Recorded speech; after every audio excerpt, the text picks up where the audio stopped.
The first thing anyone noticed was how small he looked against all that marble and glass. The lobby of the Hanover Plaza building gleamed. A 20-foot ceiling, chandeliers like frozen constellations, walls lined with screens showing looping corporate promos. White light bounced off polished floors.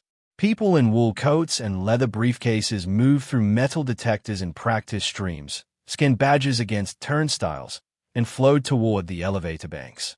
He stood just past the revolving doors, stamping snow from his worn boots onto a rental mat. A simple navy coat, too thin for the winter outside, hung straight from narrow shoulders. His face was a map of 68 winters, deep lines etching dark brown skin. A gray knitted cap was pulled low, nearly touching the silver brows. He held his hands together, bare and cracked, around a folded piece of paper. The security guard saw him and frowned. "Excuse me, sir." The guard's voice carried in the echoing lobby. He stepped out from behind his podium, one hand resting on his radio. "This area is for tenants and guests only. You can't stand here." The older man looked up. His eyes were clear, steady, framed by wire-rimmed glasses. "I've got an appointment in this building," he said quietly. His voice had the soft rasp of worn gravel. 9 o'clock. "Appointment with who?" The guard's gaze traveled, not to the paper in his hands, but to the scuffed boots, the coat with a missing button, the frayed scarf. His lips tightened. The older man unfolded the crumpled sheet with deliberate care. The paper shook slightly between his fingers, not from fear but from the lingering ache of a night spent in the cold. "Hart and Lowell Foundation," he said. "9th floor. Meeting confirmation right here." A woman in a red coat slowed down as she passed. Her eyes flicked from the guard to the older man.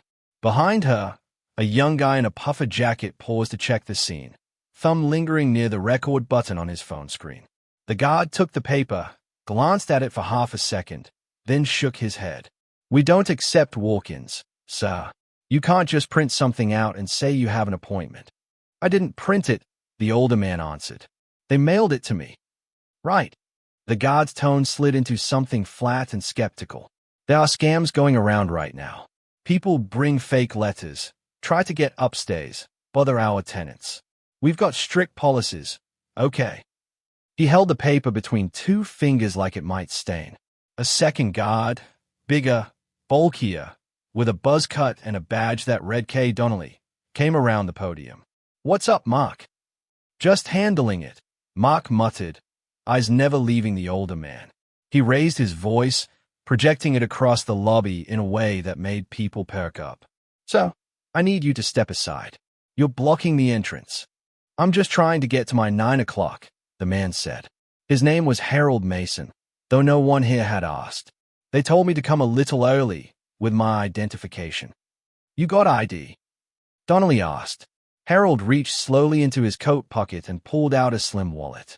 As he fumbled it open, something small and folded slipped out, a photograph, and drifted to the floor like a fallen leaf.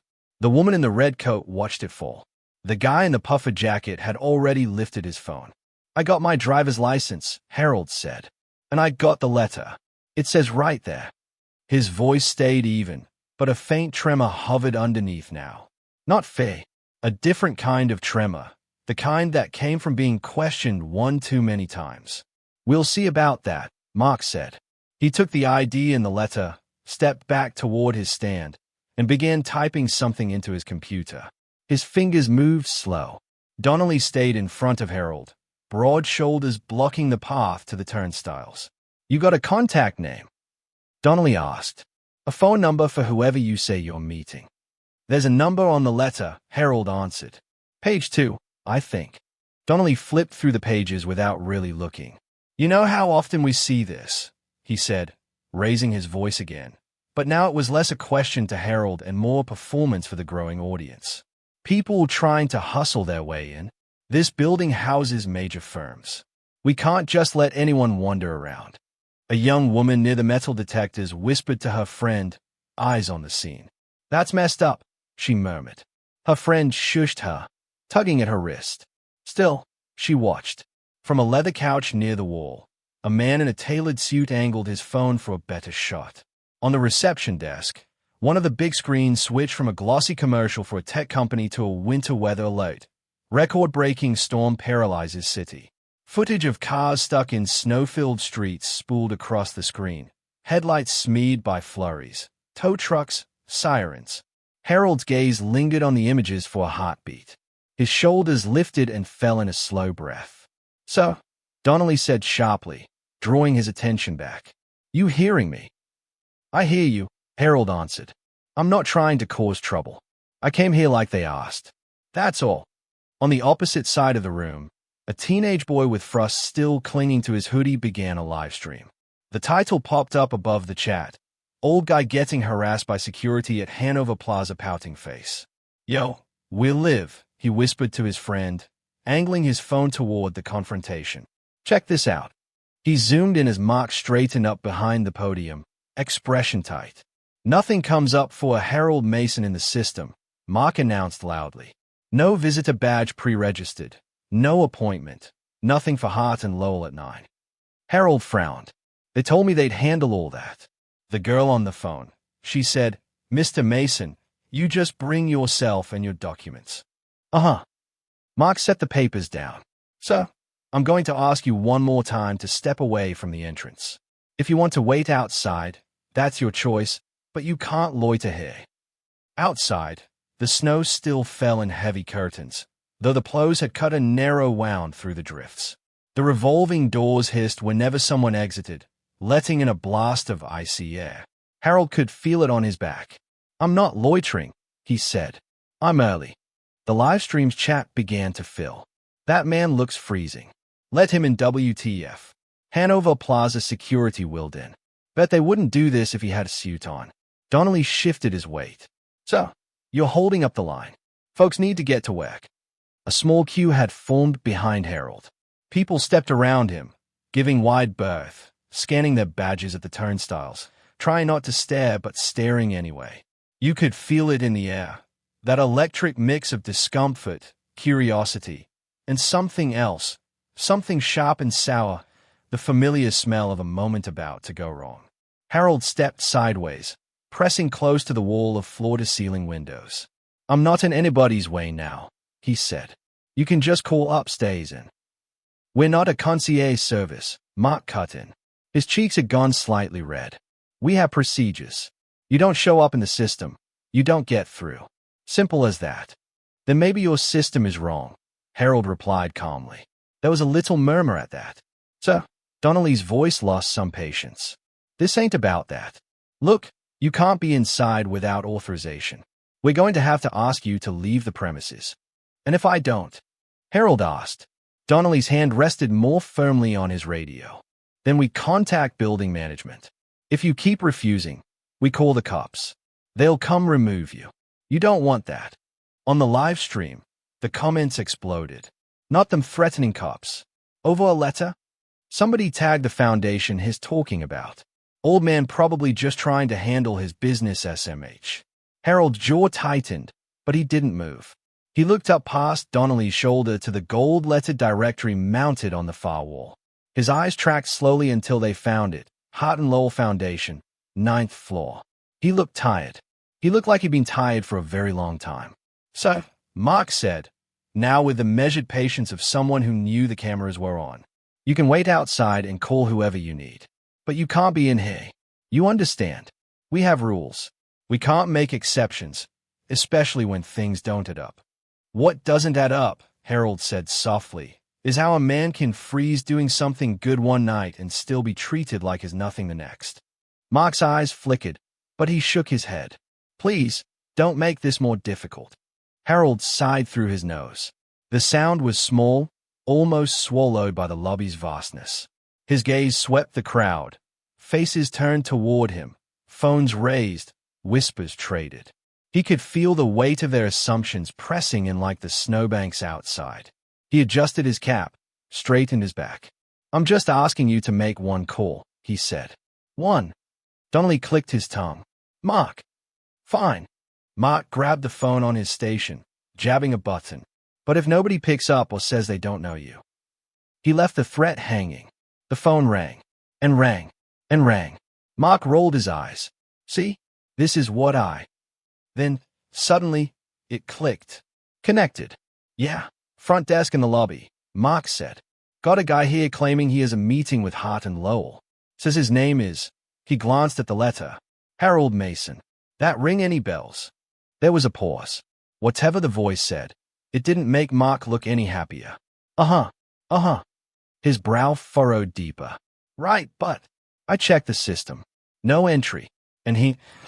His eyes flicked up and down Harold again. He doesn't look like... I just want to make sure we're not being scammed here. Harold heard none of the words on the other end, but he saw the way Mark's posture changed, stiffening, then going oddly still. A few beats later, Mark cleared his throat. Why, yeah. Okay. If you're sure. He swallowed. I'll let them know. He hung up slowly. Well? Donnelly asked. Mark looked at Harold, then at the watching crowd, then back at the older man again. His jaw bunched, like he was chewing something sour. They said, Mark muttered, each word reluctant, to keep him right here, and to not do anything else until someone comes down. Comes down. Donnelly repeated. Yeah. Mark wiped a hand over his mouth. Apparently, they want to handle this personally. Every phone in the lobby seemed to lift higher. On the live stream, hearts and angry face emojis drifted upward like sparks. Personally, eyes, or something about to go down. Don't end the live, bro. Harold stood very still. Somewhere, beneath the fatigue, something like curiosity stirred. The elevator doors at the far end of the lobby pinged softly, one set sliding open. And as a tall woman in a winter white coat stepped out, eyes flashing, shoulders squared, moving with the calm power of someone very used to being listened to, Harold felt the strange, shivering sensation that always comes right before life splits into before and after. He did not know it yet, but nothing in his world was going to be the same after this morning. The storm had started just before sunset the night before. Snow, the forecast said. 8 to 10 inches. Maybe more. The kind of snow the city never really prepared for, no matter how many times it happened. Plows would come late. Sidewalks would become narrow trenches. Buses would hiccup and stall. Harold watched the first flakes begin to fall from his front window on the second floor of a tired brick apartment building on Maple Street. The glass wobbled with every gust of wind. The radiator hissed and clanged, old pipes murmuring like ghosts in the walls. He put on his heavy boots and his navy coat, the same one he wore now, and wrapped a scarf thrice around his neck. The scarf had once been a rich, deep red, knitted by hands that were no longer here. It had faded, but he wore it anyway. You going out in that? His neighbor, Mrs. Rivera, called from across the hall. She held her door halfway open, a toddler clinging to her leg. Somebody's got to salt the steps, Harold answered. Management ain't coming till Monday, if at all. You're always doing that, she said, shaking her head, though there was gratitude in her eyes. You be careful. Streets are crazy when it snows. Streets are crazy when the sun's shining, too, he said. You tell Diego to stay inside. No snowball ambushes on old men tonight. The toddler giggled, hiding his face against his mother's hip. Out on the stoop, the cold bit at Harold's cheeks. Snowflakes whirled in the streetlight glow, fat and feathered. He stepped carefully down the stairs, his bad knee complaining, and shook rock salt from an old coffee can across the concrete. He'd done this every winter for years. He worked slowly, methodically. Sprinkle, spread with the toe of his boot. Scraped the thin crust of ice already forming near the curb. His breath fogged the air. He could feel the storm building in the wind, a rising howl between the buildings. Halfway down the block, someone cursed as a car tire spun, whining against packed slush. Harold glanced up. A sleek black sedan sat half-buried at the intersection, its rear wheels spinning uselessly. The driver's side door flew open and a figure stumbled out, bundled in a wool coat, hands bare, slipping on the icy road. Come on, the person muttered, kicking at the tire. The wind snatched their voice, shredding it. Harold watched for a moment, deciding. Then he set his saltcan on the stoop and walked toward the car. Up close, he saw the driver was younger than he'd first thought. Early 30s, maybe. Smooth light brown skin, hair pulled back into a low knot, snow clinging to the eyelashes. The coat looked expensive, but right now it didn't seem to be doing much against the cold. "Evening," Harold called as he approached. "Trouble?" The driver turned, startled. Their eyes flicked over him, quick but not dismissive. "Yeah," they exhaled. "Thought I could make it through before it got this bad. Took a wrong turn. And now?" They gestured helplessly at the car. Harold peered at the rear wheels. "You got winter tires." The driver gave a short, humorless laugh. "Honestly, I don't even know. This is a loaner from the dealership. My car's in the shop. Of course this would be the night." The wind cut through their words. They shuddered, hugging themselves. "You got somewhere you need to be?" Harold asked. "Home," they said. "I've been at the hospital since dawn. I'm exhausted." Their words slurred with fatigue. "My phone's dying. I tried calling a tow, but they are hours out. Their voice faltered. "I just need to not be in this street right now." Harold's gaze softened at that word. "Hospital. You a doctor?" he asked. They hesitated. "Not exactly," they said. "But I've been working, and I'm frozen to the bone." Harold looked up the block. The wind had picked up, snow swirling so thick it blurred the distant streetlights. It would only get worse. "I got a spare room and a thermos full of stew 2 doors down," he said.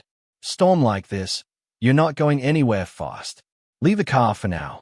Come warm up, charge your phone, regroup." The driver looked at him, weighing. Strangers in the city didn't usually invite you in without wanting something. But there was something in Harold's posture, solid, unhurried, a steady presence in the chaos, that made it easier to trust. "I don't want to impose," they said. "Storm doesn't care about your manners," Harold replied. "Come on, your finger's about to turn blue." They hesitated one more second, then nodded. "Okay, thank you." They turned back to the car, grabbed a leather tote and a laptop bag, and followed Harold through the deepening snow. Inside his apartment, warmth hit them like a wave. Harold flicked on the lamps, the bulb light soft against the faded floral wallpaper. The place was small but neat, a couch worn smooth with years of sitting, framed photos of laughing children and a woman with wise eyes, a bookshelf crammed with paperbacks. "Hang your coat there," Harold said, pointing to a hook near the door. "Boots on the mat. You want tea or coffee?" "Tea, please," they said, breath still shaking. He handed them a towel to dry their hair while he clanked around in the kitchen. Soon, the kettle whistled and the air filled with the smell of black tea and something hearty from the pot on the stove. They sat at his small table, hands around a steaming mug, shoulders slowly dropping as the warmth seeped in. Outside, the storm roared against the glass. "You live alone?" they asked, eyes drifting to the photographs on the wall. "Yeah," Harold said, ladling stew into a bowl. "Kids grown. Wife passed a few years back. House got too big once everybody left. Moved here. Smaller.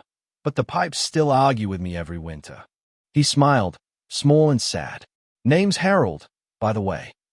They blinked. "Nice to meet you, Mr. Mason. I'm Ava." They hesitated. "Ava Hart." He repeated it quietly, fixing the name in his mind. "Ava, you mentioned the hospital," he said. "You okay?" "I'm fine," she said quickly. "Just long day. Very long week, actually." She took a cautious sip of stew and her eyes widened. "This is incredible."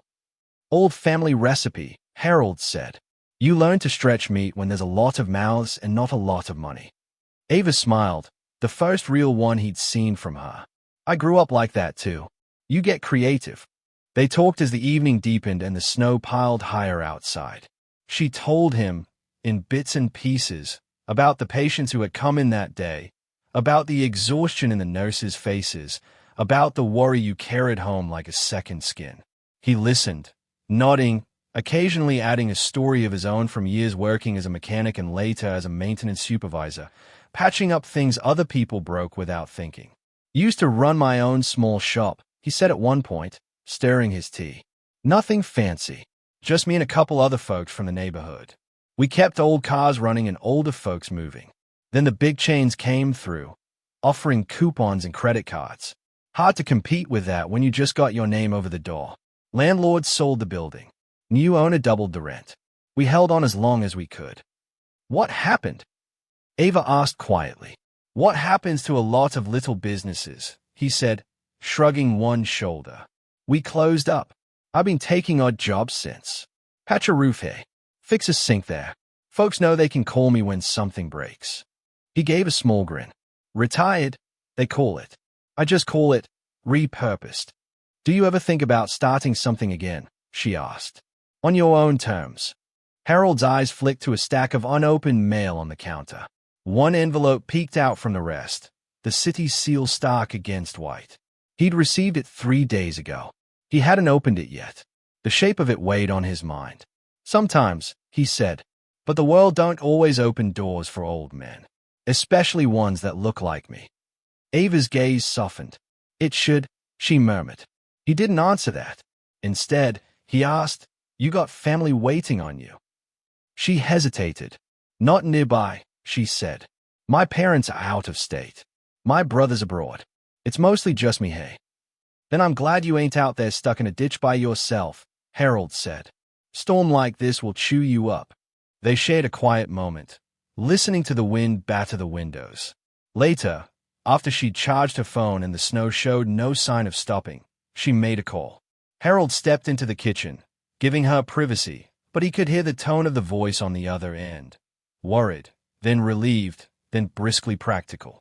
When she hung up, she said, My driver will come in the morning with a crew and a plow. They'll move the car, get me home, tow it if they have to. Harold raised one eyebrow. Driver, ho. She grinned sheepishly. There are perks to my job. I'd tell you more, but then I'd have to make you sign an NDA. Well, far be it from me to stand between a woman and her secrets, he said, chuckling. As the night wore on, he made up the sofa with extra blankets and the old quilt his wife had sewn from squares of the kids' outgrown pajamas. Ava protested at first, but he waved her off. Bed's mine, he said firmly. You're the one been on your feet all day. Doctor or not quite a doctor, you need to sleep more than me.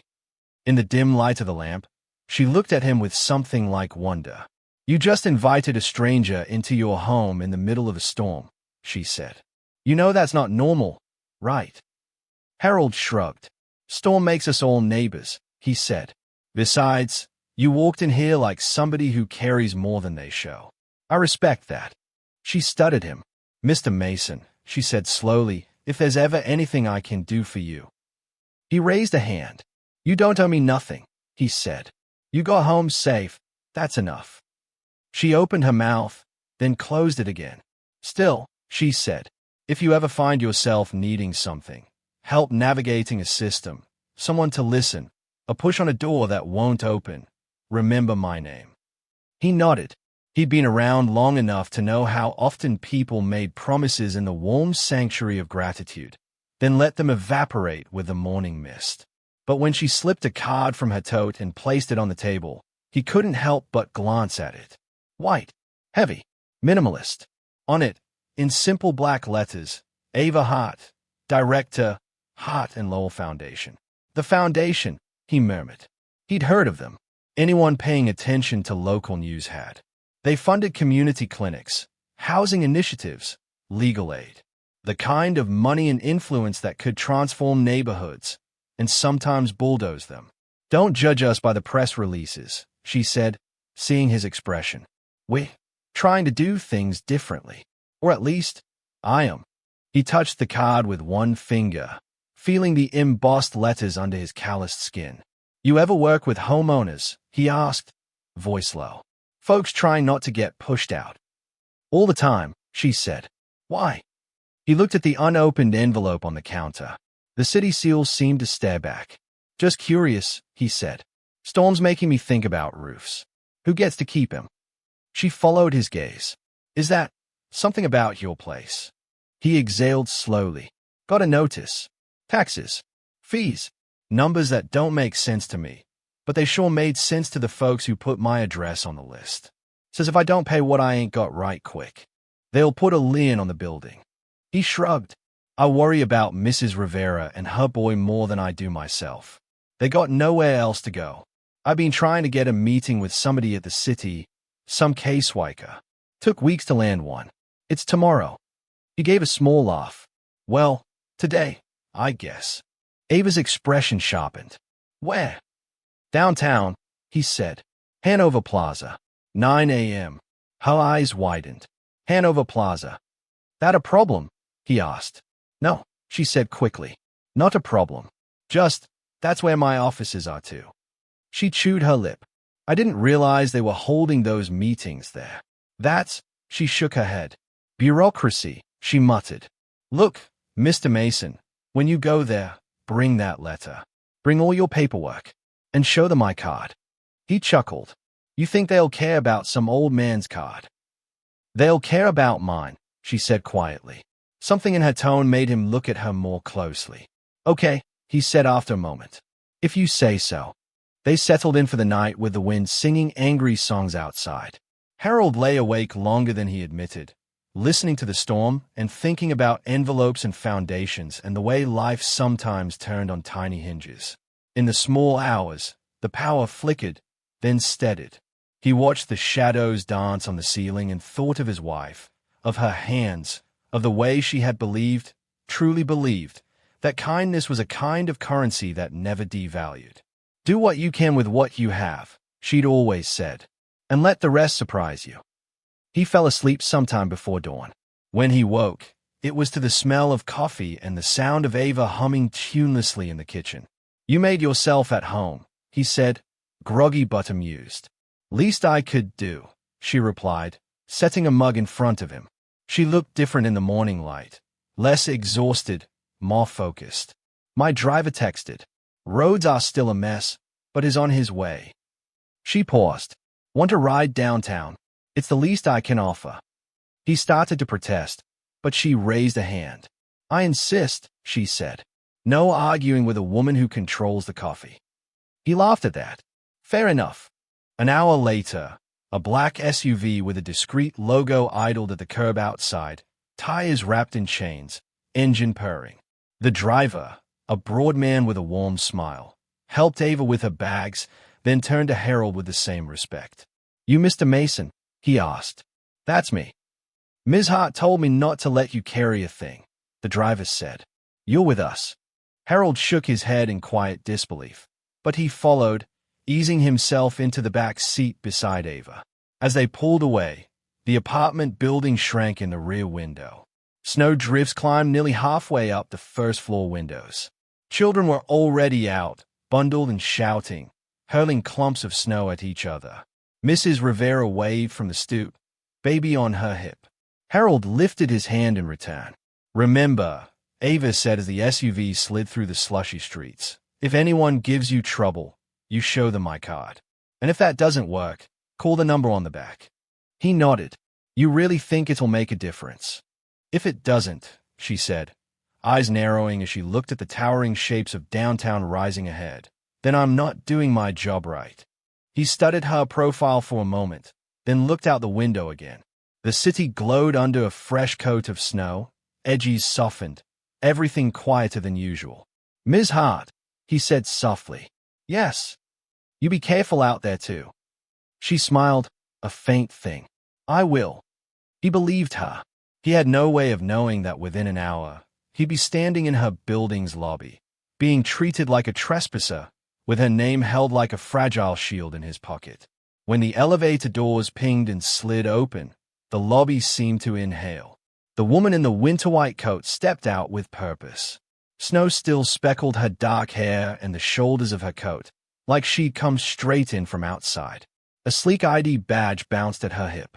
Two people in suits hurried behind her, struggling to match her pace. Mark straightened instinctively. He didn't know her, but he recognized the energy of someone used to making security nervous. He began. This area is. That the man, she cut in, nodding toward Harold without breaking stride. Her eyes, sharp, dark, and currently blazing, found Harold's face. For a heartbeat, confusion crossed them. Then recognition snapped into place. Mr. Mason, she breathed. Ava, he said, stunned. The lobby went quieter, sound sucked out like air from a balloon. Only the soft chime of another elevator broke the silence. On the live stream, the chat exploded. Wait, it's her. They know each other. Eyes. Plot twist. Holy, is that the foundation director? Mark's mouth fell open. You know this gentleman, he stammered, color draining from his face. This gentleman, Ava repeated slowly. Her voice, no longer softened by fatigue, carried a steel edge. Yes, I know him.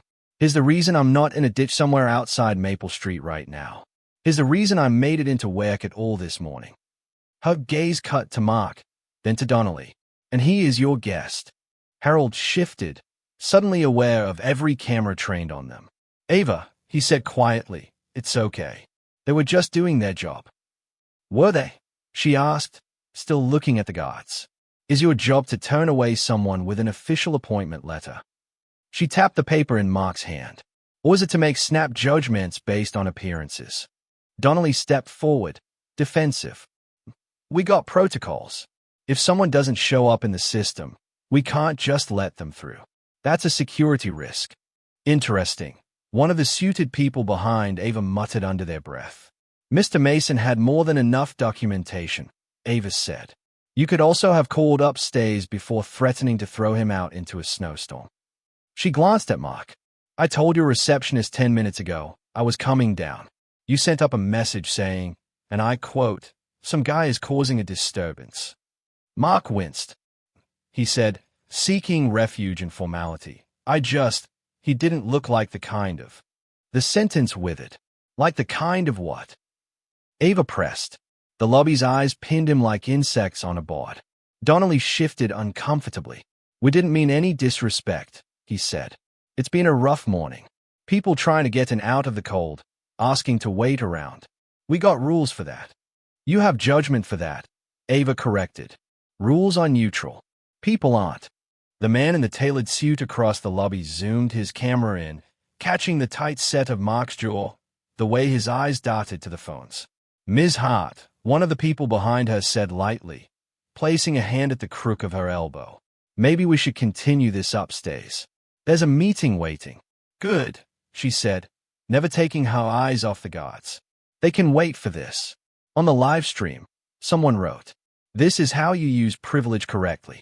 Bro, I got chills. She big mad and I support it. At the mention of her name earlier, a ripple had gone through the lobby staff.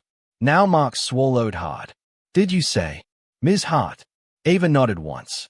Director Hart, of Hart and Lowell, the organization that occupies your entire 9th floor and funds half the community programs this building likes to brag about in its press releases.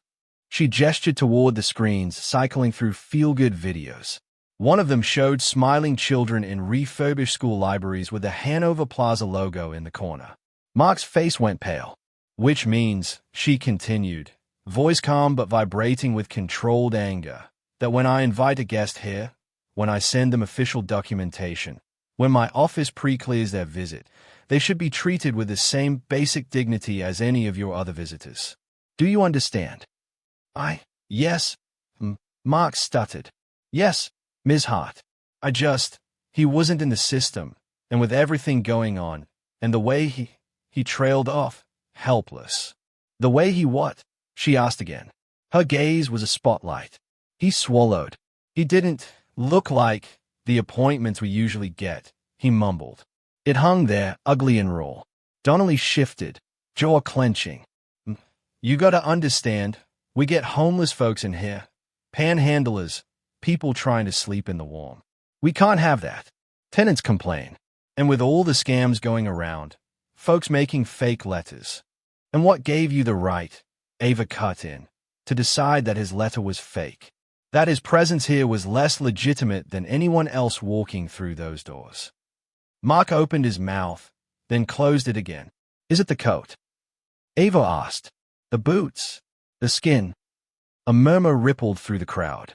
Okay, Ms. Hart, let's not turn this into, Donnelly began. Into what? She asked sharply. An honest conversation about bias. Maybe we should. The teenage boy's livestream view count climbed. 10 people. Dozens. Hundreds. Comments scrolled faster. Call it out, Queen. Yo, I work in that building. Our security is always like this. Someone dropped this woman's ad. This needs to go viral FR. Harold felt the ground shifting under his feet. He hadn't wanted this spectacle, this public flaying. He just wanted to make his appointment, to talk to someone about an envelope and a building full of people who counted on him. Ava, he said again, low. Please, it's all right. She turned to him, and the fury in her eyes softened into concern. It's not all right, Mr. Mason, she said. How many others have they turned away who didn't have someone to call from upstairs? How many people never made it to meetings that could have changed their lives? Her words landed heavy. Even the guards flinched. Look around, she said, raising her voice so it carried across the lobby. Look at who gets waved through with a smile and who gets questioned. Look at who's assumed to belong and who's treated like a threat for just standing in the wrong spot for too long. A man in a navy suit near the turnstiles shifted his gaze to his shoes. One of the women behind Ava checked something on her phone, her face tightening. She leaned in. Ava, she murmured. People are streaming this downstairs. It's on 3 different platforms already. The Wi-Fi's probably choking. Good, Ava said without missing a beat. Maybe someone will finally watch the way they talk about watching out for us. Mark's hand, resting on the edge of his podium, trembled slightly. We're just trying to keep the buildings safe, he muttered, clinging to that line. Safe from what? Ava asked. From a man carrying nothing but a folded letter and his identification? From someone you decided didn't fit your idea of a real appointment? Silence pressed against the glass. Donnelly's radio crackled. A voice, frazzled and tight, came through. Lobby, this is building management. What the hell is going on down there? I've got 6 emails already about some incident. Donnelly thumbed the button, eyes never leaving Ava. Yeah, we got it handled. Ms. Hart from Hart and Lowell is. Did you say Hart? The voice cut in. The panic turned up a notch.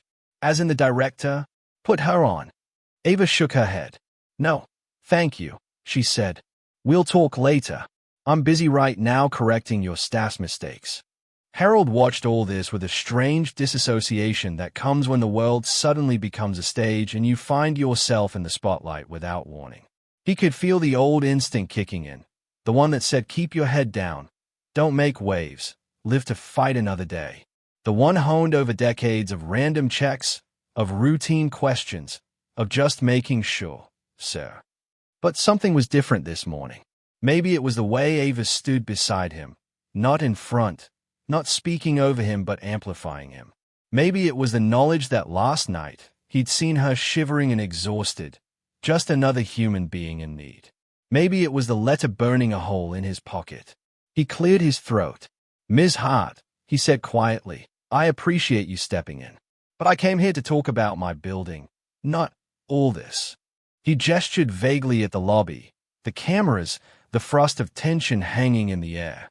If we can just go upstairs, talk to whoever we need to. She took a breath, reining herself in. Her shoulders dropped half an inch. You're right, she said. We will. But first. She turned back to the guards, her voice calm now, controlled. I requested a security review last quarter, she said, specifically about how visitors are treated. I asked for training, for protocols that accounted for bias. I was told everything was under control. She smiled, but there was no warmth in it. Consider this formal notice that everything is not under control. Mark flinched like he'd been slapped. Effective immediately, Ava continued. Mr. Mason will be escorted upstairs as my guest. And you, she added, looking at Donnelly, will take a note to your supervisor that I want a meeting about this incident before the day is out. With names. With footage. Clay. Donnelly swallowed. Yes, he said stiffly. She turned to Harold, and the shift in her expression, from ice to warmth, was almost startling. Ready, Mr. Mason? She asked. He nodded slowly. Ms. Hart, I swear, we didn't mean, Mark began. Intentions don't matter as much as results, she said. We'll talk upstairs. Right now, I have more important things to do. As they approached the turnstiles, Donnelly tapped his console and one gate swung open. No badge required. The small red light flicked green and stayed that way. Harold stepped through, feeling the invisible barrier melt around him. He realized, with a faint, bitter amusement, that it never should have been there in the first place. Behind them, the live stream caught every second. The guards' faces, the open gate, the older man walking through beside the director of the foundation. The internet would feast on it. But for Harold, there was only the low chime of the elevator, the soft thud of his boots on polished floor, and the knowledge that the conversation was far from over. As the elevator doors closed, cutting off the view of the lobby, he exhaled slowly. "Ms. Hart," he said, "I really didn't want to get anyone in trouble." She looked at him, a small, tight smile on her lips. "Mr. Mason," she replied, "you didn't. They got themselves in trouble. I'm just confirming the receipt." He huffed a quiet laugh. "You talk like a lawyer." Her smile widened, just a fraction. "Sometimes I have to." The elevator hummed as it climbed. Halfway to the 9th floor, his fingers brushed the envelope in his pocket, and a different kind of fear fluttered up. "Do you really think," he asked softly, "that you can help with this?" She tilted her head. "Let's see the paperwork first," she said. "Then I'll tell you exactly how much trouble I can cause for the people who sent it." He studied her, the weight of the last 24 hours sitting heavy in his chest. Storms came in all forms, he thought. Some fell from the sky. Some wore uniforms. And some came in the shape of a woman in a white coat, carrying a stack of legal pads and a fury that could cut through concrete. He had a feeling he was standing in the eye of one. The conference room on the 9th floor looked out over a city smothered in snow. From up here, the streets were lines etched in white, tiny cars moving like slow beetles, plows carving temporary paths that would soon fill in again. Inside, the air was warm, almost too warm. A long glass table gleamed beneath recessed lights. A carafe of water sat untouched. On one side of the table sat Harold, hands folded in front of him, envelope and letter laid neatly out. On the other side, 3 people from the city's housing office, one middle-aged man with tired eyes, 2 younger women with laptops open, fingers poised. At the head of the table sat Ava, tablet glowing in front of her, reading glasses perched on her nose. Her white coat hung on the back of her chair. Now she wore a simple black blazer, sleeves rolled up, ready for work. Mr. Mason, the man from the housing office, Rodriguez, his name tag said, began, "We understand you've received a notice about your building's delinquent taxes and code violations." Harold nodded. "Yes, sir." He resisted the urge to apologize for something that didn't yet feel like his fault. "We also understand," one of the women chimed in, eyes flicking to Ava, "that Director Hart has taken a particular interest in your case." Her tone made "particular interest" sound like both an accusation and a puzzle. "I met Mr. Mason last night," Ava said calmly. "By chance, when my car got stuck in the storm. He took me in, made sure I was safe. That's how I learned about his situation." She looked around the table, and when I saw the letter, I recognized some of the signatures on the paperwork. Rodriguez shifted uncomfortably. "The way his case has been handled," Ava continued, "raises questions. Which is why I requested to sit in on this meeting." Requested was polite. Harold suspected the reality had been closer to demanded. "The city has processes," Rodriguez began, lines deepening around his mouth. "We treat every property owner the same. Notices go out when they are due. If someone doesn't respond." "And yet," Ava said, tapping the screen of a tablet, "it seems some owners are given more leeway than others. Extensions, grace periods, quiet deals." One of the younger women cleared her throat. "Director Hart, with all due respect, your foundation does important work, but you're not on the city payroll. You're here as, what? An observer." "A stakeholder," Ava corrected smoothly.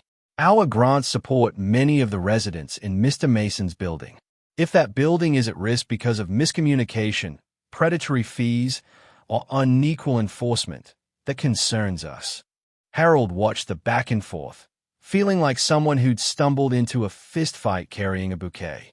"Look," he said quietly, "I ain't trying to cheat nobody. I just got confused. The numbers kept changing. Fees got added on top of fees. Notices came late, or not at all. I called the number on the bottom of the letter 3 times before anybody picked up. When I finally got someone, they told me I'd missed some deadline I didn't even know existed. That's when they scheduled this meeting. The older man's shoulders sagged a little. "Mr. Mason," he said, and now there was less bureaucracy and more human in his voice. "The city's under a lot of pressure. Budgets cut, staff laid off. Things fall through the cracks." "Funny," Ava murmured, "how it's always the same kinds of people who fall through those cracks." One of the women frowned. "That's not fair." "What's not fair?" Ava said, meeting her gaze. "Is that a man who's kept that building habitable for 2 decades is being treated the same as an absentee landlord who's never set foot there." Rodriguez looked at Harold. "You own the building outright." "My name's on the deed," Harold said. "Mortgage been paid off 13 years now. I keep the roof patched, the hallway lights working, the heat running when the city's pipes don't give up. Folks pay what they can. Some months are harder than others, but nobody's on the street cause of me." "And yet," Ava added, "your department bundled his property into a tax lien sale with a bunch of vacant lots and speculative holdings. You put him on the same list as slumlords who abandoned their tenants in winter." The words hung heavy. "Do you know how that list is put together?" Harold asked softly. "Who decided I belong there?" The younger woman hesitated. "There's an algorithm," she said finally. "Software the city contracted. It analyzes payment histories, property values, code violations, flags high-risk properties for collection." Harold blinked. "So a computer decided my fate." Rodriguez rubbed his forehead. "With human oversight," he muttered. "Whose oversight?" Ava pressed. "Because from what I'm seeing here," she swiped on her tablet, pulling up a digital file. "The decision to include Mr. Mason's building was signed off by someone with multiple ethics complaints already on record. Someone who's mysteriously lenient with certain developers downtown, but very eager to enforce strict penalties on small property owners in neighborhoods like Maple Street." Silence fell. The heating vent hummed. "You can't just accuse," one of the women began. "I'm not accusing," Ava said. "I'm reading from a public report, which, incidentally, my foundation helped fund. We've been trying to raise these issues for months." Her gaze landed back on Harold. "Mr. Mason's case is not an isolated story. It's a symptom." Harold felt like the room was tilting. All he'd wanted was to keep his neighbors housed. Now he was a symptom in a much bigger disease.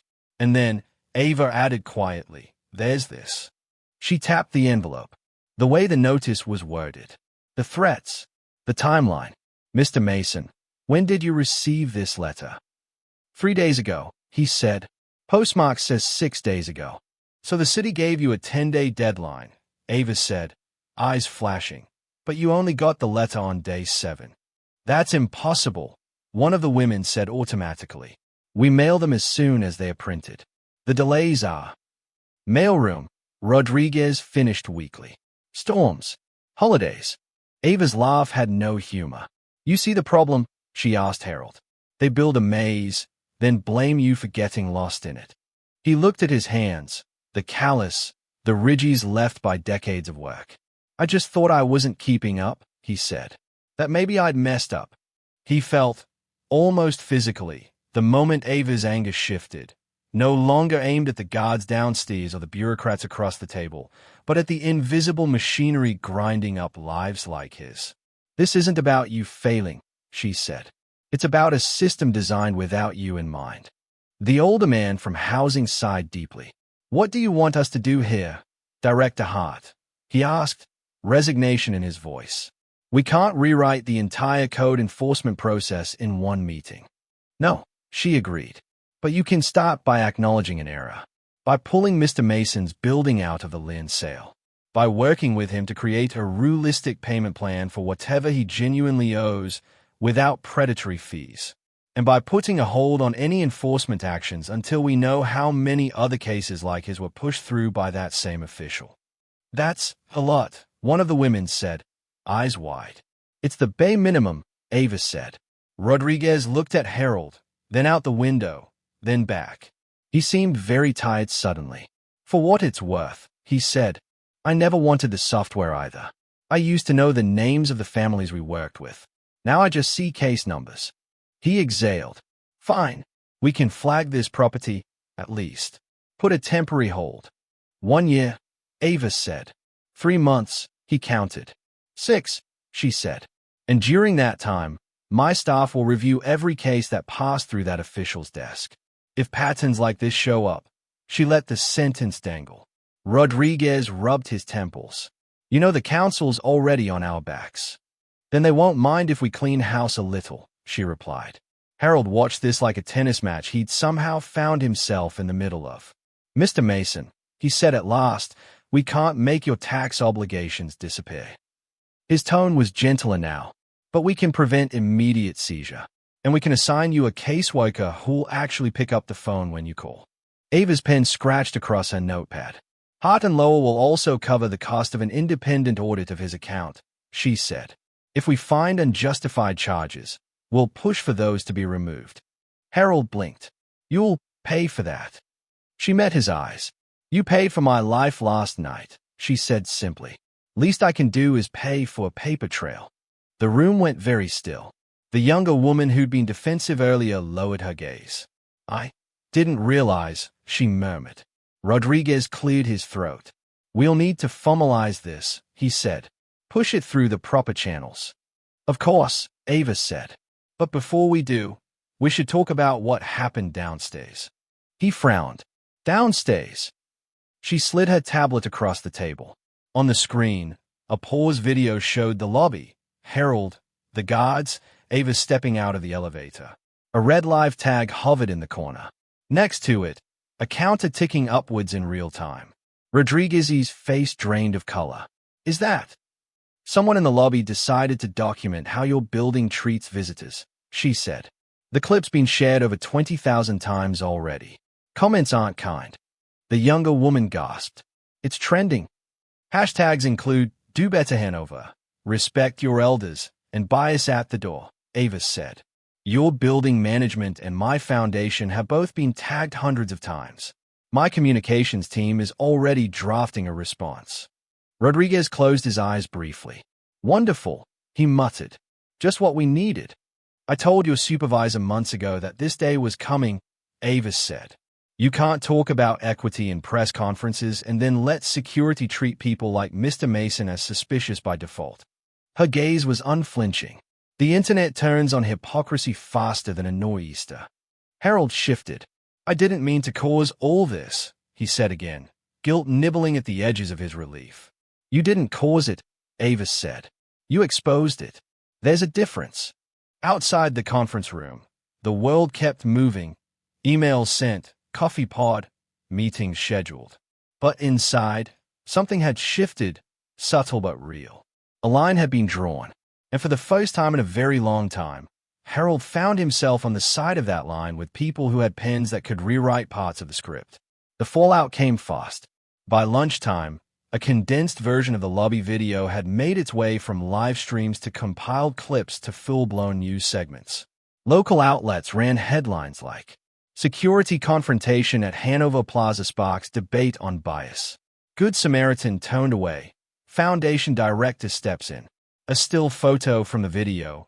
Harold standing by the glass wall, shoulders squared, as Ava faced down the guards, circulated widely. Comment sections filled with arguments about race, class, age, authority, and the invisible rules about who belonged where. Hanover Plaza's management issued a carefully worded statement by mid-afternoon, emphasizing their commitment to inclusive, respectful treatment of all visitors and promising a comprehensive review of security protocols. Most people reading it rolled their eyes. Inside the security office on the mezzanine level, Mark sat hunched in a plastic chair, hands clasped between his knees. His supervisor, Mr. Jensen, a man with a silver beard and a permanently furrowed brow, stood over him, arms crossed. Do you have any idea, Jensen said, how bad this makes us look? Mark stayed at the floor. I was just following procedure, he muttered. Guy shows up with no appointment in the system. Looks like he walked out of a shelter. You didn't check the manual, Jensen snapped. You didn't call up the authorization list. You didn't look past your assumptions. And now we've got City Hall breathing down our necks, the foundation threatening to pull funding, and the owner of this building asking if we've lost our goddamn minds. In fairness, Donnelly said from the corner, it wasn't all Mark. Jensen shot him a look. Oh, don't you worry. We'll get to you. A notification pinged on the wall-mounted TV, where one of the news channels looped the story yet again. A ticker at the bottom read, exclusive, City to review tax lien cases after viral incident. Jensen rubbed his temples. They are linking this to housing policy now. Fantastic. What's going to happen to us? Mark asked quietly. Right now, Jensen said, you're suspended. Both of you. Pending investigation and mandatory training. And if I were you, I'd start thinking long and hard about how to answer questions about implicit bias when the HR folks come calling. It's not like I hate old people, Mark protested weakly. You saw a black man in worn clothes and decided everything else about him, Jensen said bluntly. On camera. In 2026.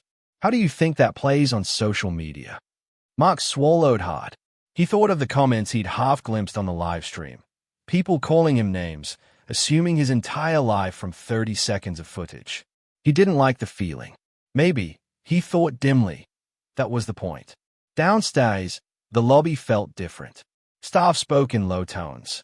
People moved more deliberately, acutely aware of how they might look if someone pointed a phone at them. The teenage boy who'd started the live stream sat on one of the couches, scrolling through his notifications with wide eyes. Bro, his friend whispered, you're like, famous. I just hit 80,000 followers, the boy murmured. Brand's on my DMs already. He looked up as Mrs. Rivera hurried in, wrapped in a winter coat, cheeks flushed from a cold. Excuse me, she asked the receptionist. I'm looking for Mr. Mason? Harold Mason? They told me he had a meeting here. He didn't come back yet, and the neighbors said they saw a video in.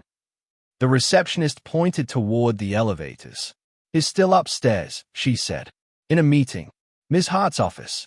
She asked that you be sent up when you arrived. Mrs. Rivera blinked. Me? Yes, the receptionist said.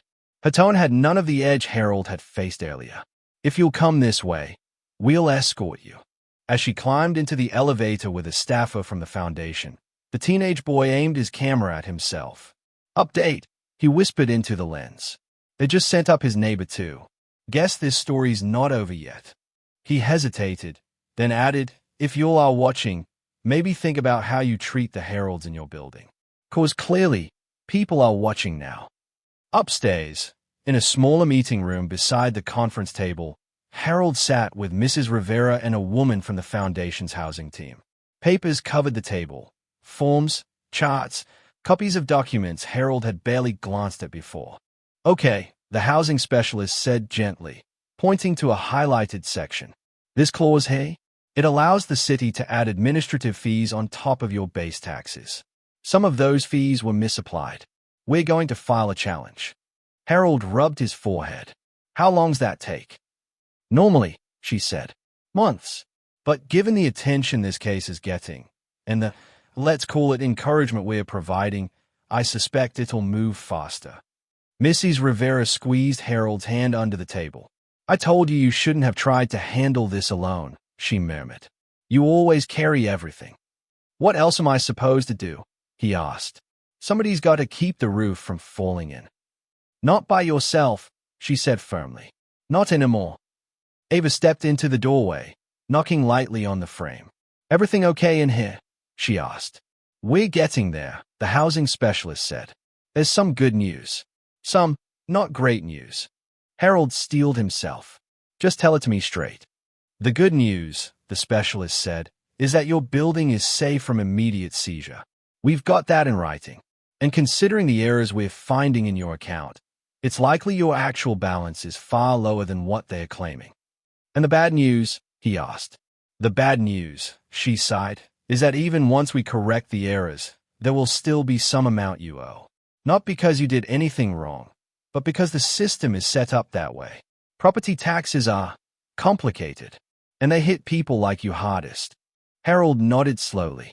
He'd expected as much. So what do I do? He asked. Ava sat down across from him, folding her hands. "You keep doing what you've always done," she said. "Taking care of your building, your people, but you won't be doing it alone." She slid a folder toward him. "Hart and Lowell will provide a grant to cover whatever remains after the audit. We'll also fund upgrades for the building, insulation, new windows, a proper boiler that doesn't threaten to quit every January. In return, you'll work with our community liaison staff to formalize some of the arrangements you already have with your tenants. Get things in writing in a way that protects them and you." Harold stayed at the folder as if it might bite him. "Giving me money?" he asked, dazed. "We're investing in you," she corrected. "In your building as a model of community-led housing. In your leadership. Think of it as acknowledging the work you've already been doing unofficially for years." Mrs. Rivera wiped at her eyes with the heel of her hand. "You hear that, Harold?" she sniffed. "They're gonna fix that draft by my kitchen window." He chuckled weakly. "Guess I won't have to stuff towels in there no more." Ava's expression softened. "Mr. Mason," she said, and her voice held a warmth that cut through the heaviness of the day. "Last night, you opened your door to me when you didn't have to. You fed me. You made sure I got home safe. This morning, the world watched as you were treated like you didn't belong in a building where you had official business." She took a breath. "I can't change every injustice overnight, but I can start by changing this one, and by shining a light on the system that almost swallowed you." He looked at her, eyes suspiciously bright. "You sound like my wife," he said softly. "Then your wife was a smart woman," she replied. The news of the Foundation's intervention, though not all the personal details, filtered out over the next few days. Reports framed it as viral video leads to policy review and lifeline for local building. Some commenters grumbled about special treatment and social media justice. Others pointed out that without the video, Harold would likely have lost his building in silence. Stocks for the company that owned Hanover Plaza dipped briefly after another story broke. The city's investigation into the official who'd signed off on Harold's lien expanded, uncovering a pattern of questionable decisions favoring major developers. That official resigned under personal reasons within the week. Meanwhile, Hanover Plaza's management hired a diversity and bias training firm to overhaul their security practices. Cynics said it was just PR. Others argued any step in the right direction was still a step. Mark, sitting at home on suspension, watched a segment about reforming gatekeeping culture with a knot in his stomach. He replayed the footage of himself on his phone, the way he'd stood, the way he'd spoken to Harold. He didn't like what he saw. He thought about all the people he'd turned away over the years. The ones who didn't have a foundation director's card in their pocket. The ones whose stories never trended. For the first time, he wondered what it would mean to show up at the job not just as a guard, but as a guardian, someone who protected people, not just property. In a small kitchen on Maple Street, Harold sat at his table late one evening. The envelope that had once symbolized loss now resting beside a new stack of papers, grant agreements, renovation plans, a preliminary audit report showing the city had overcharged him for years. He ran a hand over the documents, feeling the textured paper under his rough palm. He'd always known storms could strip a man bare. He was just now learning they could also shift the land beneath his feet in ways he never imagined. The press conference was not his idea. If he'd had his way, Harold would have stayed in the background, quietly signing documents, quietly overseeing repairs, quietly making sure Mrs. Rivera's kitchen window no longer whistled like a ghost whenever the wind shifted. But Ava insisted. "People need to hear from you," she said. "Not just from me. Not just from politicians or executives. From someone who's lived it." So now he stood at a simple podium in a multi-purpose room at the community center, a row of microphones pointed at his chest, a small forest of cameras behind the chairs. The room was full, residents from Maple Street and beyond, reporters with notepads, city officials perched on metal chairs, foundation staff lined up along the back wall. At one side, Mark sat in a folding chair, suit slightly rumpled, reinstated at work but different somehow. Beside him, Donnelly shifted his weight, eyes fixed on Harold. Ava introduced him briefly, then stepped aside. Harold cleared his throat, looking out at the faces. He hadn't written a formal speech. He had notes, small, handwritten, on a folded piece of paper in his pocket, but he spoke mostly from the place where his wife's words lived. "Good evening," he began. His voice carried surprisingly well, a low rumble that filled the room. "My name is Harold Mason. Some of you'll know me as the man from the video. Some of you know me as the guy who fixes your sink when the landlord says they'll get to it eventually." A ripple of chuckles moved through the crowd. "I've been living in this city my whole life," he said. "I've seen storms come and go. Blizzards, heat waves, blackouts. Some storms fall from the sky. Some storm through policies and budgets and decisions made in rooms most of us will never see." He looked at the city officials. A few shifted in their seats. "Last week," he continued, "I walked into a building with a letter in my hand and hope in my heart that someone on the other side of a desk might help me keep my home. Instead, I got stopped at the door." He paused, remembering the cold lobby, the suspicious eyes, the feeling of being measured and found lacking. "Now, I want to be clear," he said. "The men working security that morning didn't hit me. They didn't call me names. They didn't put hands on me. Some folks hear that and say, 'What's the big deal?' Then, they were just doing their job." He looked straight at Mark and Donnelly. Both men held his gaze, almost visibly bracing themselves. "But here's the thing," Harold said. "Sometimes harm don't come with shouting. Sometimes it comes with raised eyebrows and tightened lips. It comes with assumptions, with the way somebody looks you up and down and decides who you are before you open your mouth." A murmur of agreement swept through the room. "When you're a black man of a certain age," he went on, "you get used to that. Too used. You learn how to shrink yourself to fit into places that weren't built with you in mind. You smile extra. You speak extra soft. You carry every piece of paper they might ask for and 3 more they won't, just in case." He spread his hands. "That morning, I did everything right," he said. "I came early. I brought my letter and my ID. I dressed as warm as I could. And still, I was treated like a problem instead of a person." He took a breath. "I want to talk about what that does to a person over time," he said. "Not just the one time it happens, but the 100 times before and the 100 after that nobody films. It wears you down, makes you question whether you deserve to be anywhere you're not specifically invited into. It makes you small." He glanced at Ava. She nodded encouragingly. "But I also want to talk about what happened next," he continued. "Because while that video was going around, another story was unfolding. Folks in this city, some in power, some without a title to their name, decided that what happened wasn't okay. They decided to listen, to look at the papers more closely, to admit there were flaws in the system, not just in the way a couple guards handled the situation." He gestured toward the city officials, the foundation staff. "Now, I'm not here to roast anybody," he said. "I've made mistakes too. I've let mail pile up. I've put off phone calls because I was tired of waiting on hold. I'm not perfect.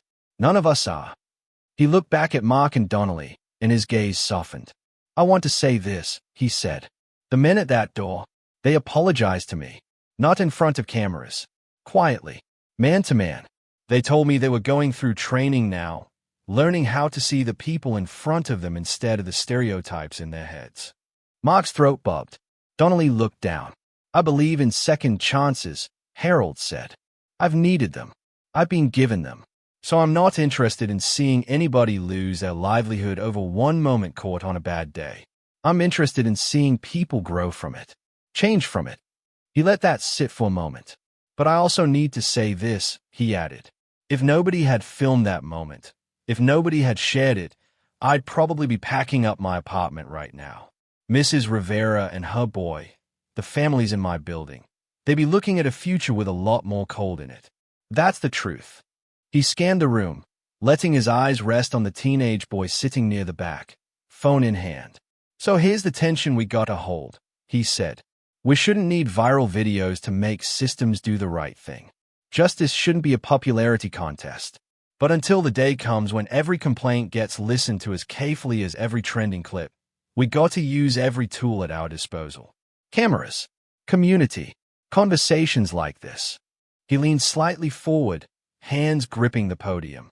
"I don't want what happened to me to just be a story folks argue about online for a week and then forget," he said. I want it to be a turning point.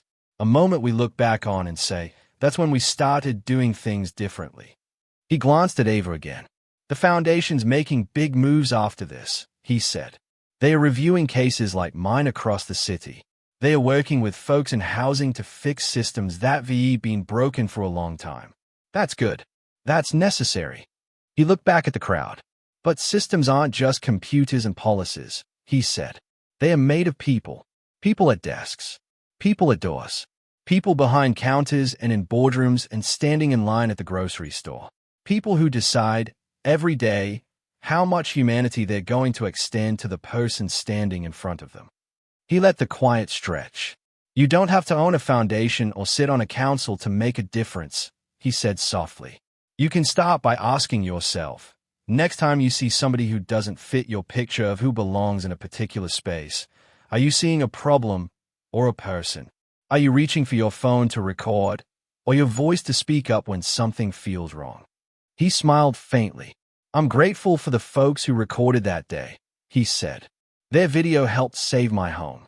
But I'm also grateful for the folks who approached me after, who said, I saw what happened. I'm sorry. How can I help? He drew in a breath. I don't want revenge, he said.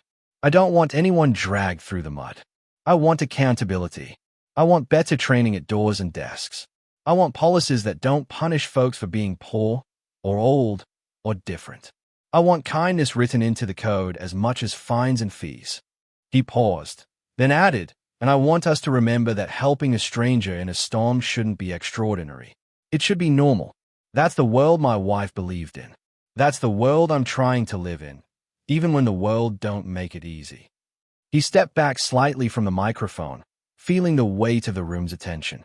So, he finished quietly, if this story means anything, let it mean this, that we can do better by each other. At doors, in offices, online, every place we cross paths.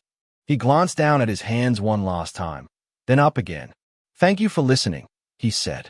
The room erupted in applause, some polite, some enthusiastic, some raw. A few people stood. Mrs. Rivera clapped so hard her palms stung, tears streaming down her cheeks. The teenage boy struck his hand on his chest once, like a silent vow. In the back, Mark wiped at one eye, surprised to find it damp. Afterward, reporters surged with questions, for Ava, for city officials, for Harold. He answered a few, then slipped away to the side of the room, where the crowd thinned. He stood by a window, looking out at the city. The snow had begun to melt, leaving dirty slush piles along the curbs. The sky was a bright, hard blue. Ava joined him, leaning against the radiator. You did good, she said. I talked too much, he replied. That's literally the point of a speech, she said, amused. He chuckled. You think any of it will stick? Some will, she said. Some won't. Change is stubborn. But I've been in this game long enough to know when a story hits people in the gut. Yours does. He shrugged one shoulder. It's not just mine anymore. Exactly, she said. Months passed. Winter loosened its grip, grudgingly at first, then all at once. Snowbanks shrank into gray mush, then vanished. Tiny green shoots pushed up through the cracked sidewalks on Maple Street. Harold's building transformed slowly but steadily. Contractors, locals, many hired on the foundation's recommendation, came through to install new windows, to insulate the attic, to replace the temperamental boiler with a modern system that hummed quietly instead of banging like a haunted drum. Harold watched every step, hands in his pockets, offering coffee to the workers, talking with neighbors about the changes. Some were wary at first. Big money had come into neighborhoods before, usually leaving displacement in its wake. But Ava insisted on community meetings, on written guarantees that no one would be pushed out, on tenant protections baked into every contract. On a bright Saturday afternoon, a small crowd gathered in the freshly painted lobby for a modest ceremony. A simple bronze plaque gleamed on the wall near the mailboxes.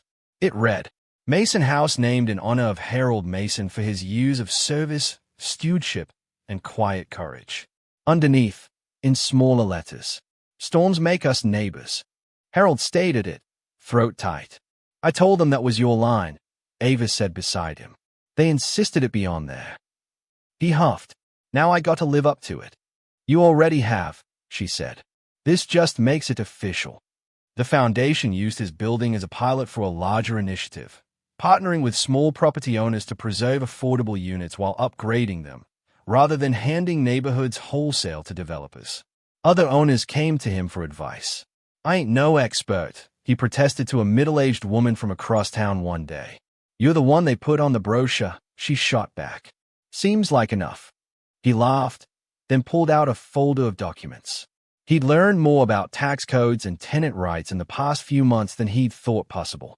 He'd sat in meeting after meeting, sometimes exhausted, sometimes angry, but always there. On Thursdays, he joined a community advisory board at the foundation, sitting at a table with activists, social workers, and policy wonks. At first, he felt out of place among all the degrees and jargon. But whenever the conversation drifted too far into theory, Ava would glance at him. Harold, she'd say, how would that play out on Maple Street? He'd tell them, plain and simple. The first time, the room went quiet, people scribbling notes.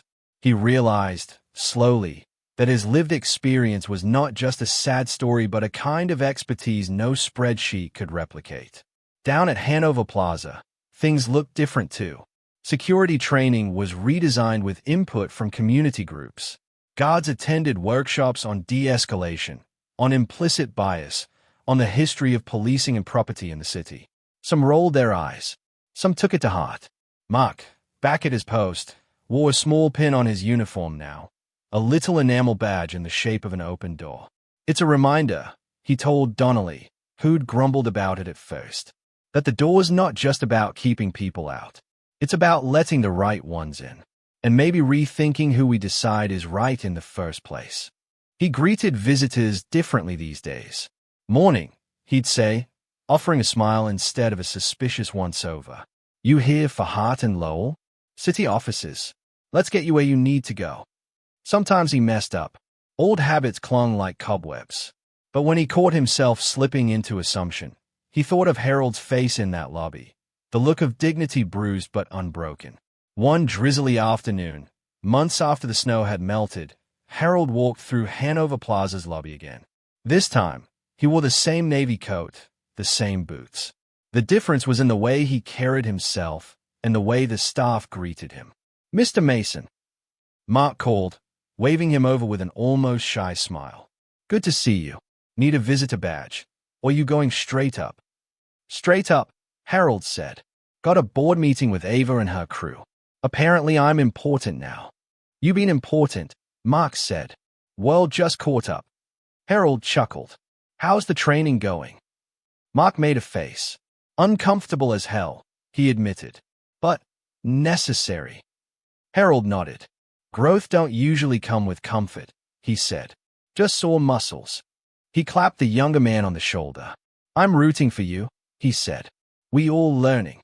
As he headed toward the elevators, a young woman in a hoodie and backpack approached the security desk, looking nervous. She said, clutching a letter.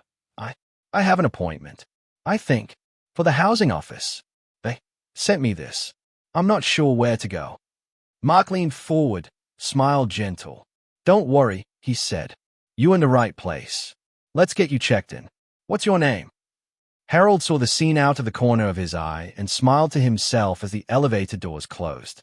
The storm had passed, but the work of rebuilding, of reshaping the landscape it had exposed, was ongoing. One evening, well into spring, Harold sat back on his stoop with a mug of tea, watching the neighborhood kids play in the golden light. The air smelled of damp earth and grilled meat.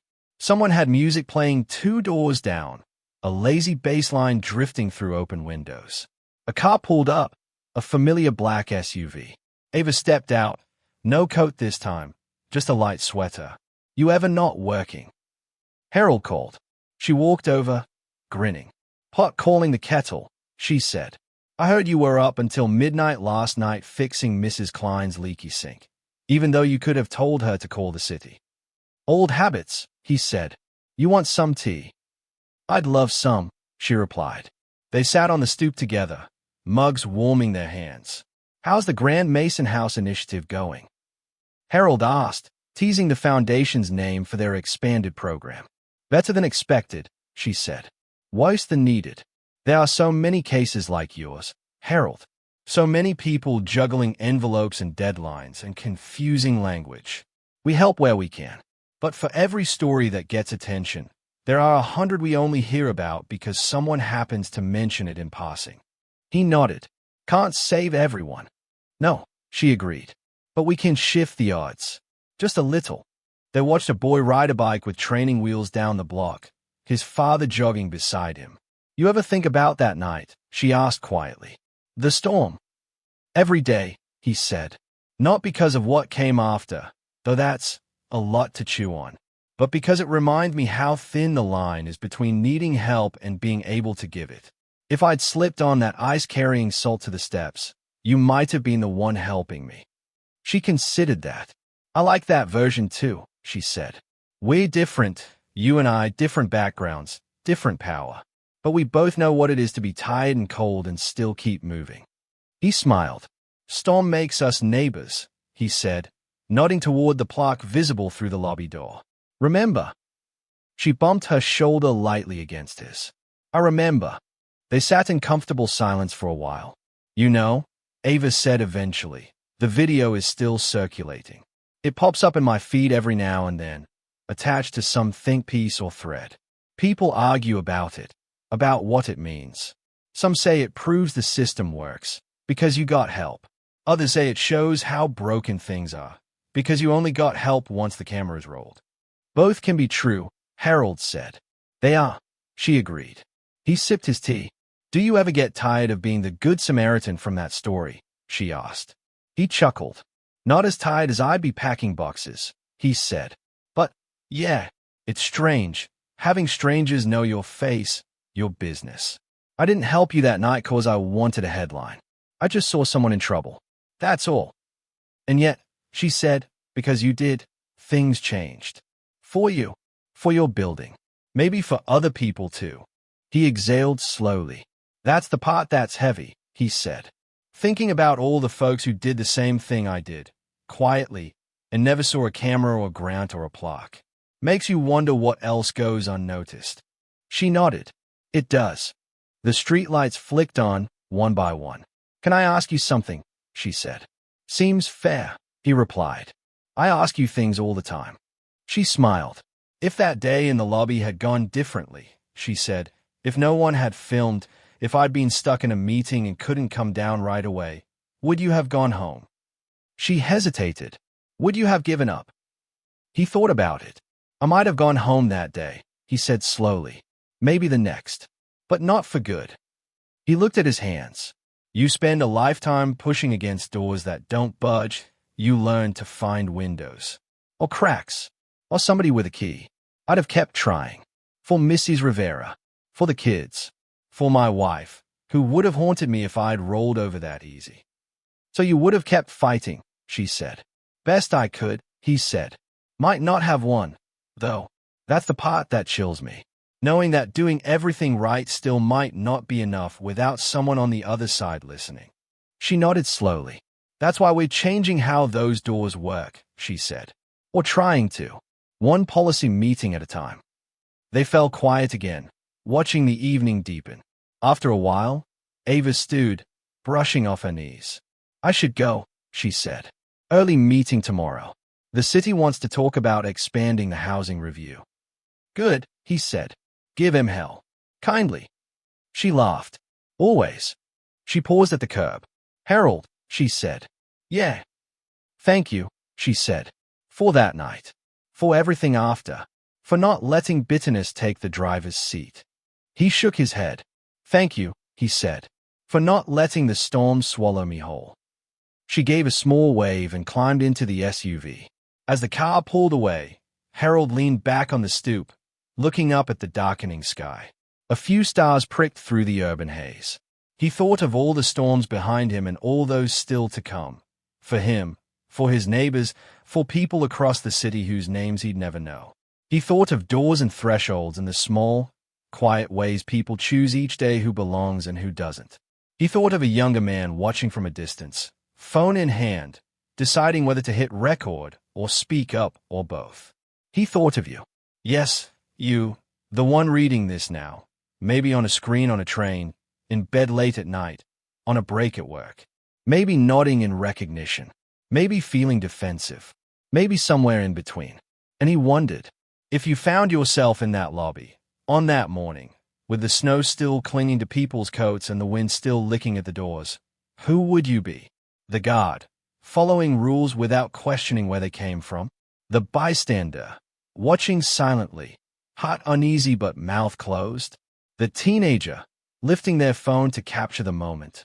The person from upstairs, using whatever power they had to open a door that should have been open in the first place?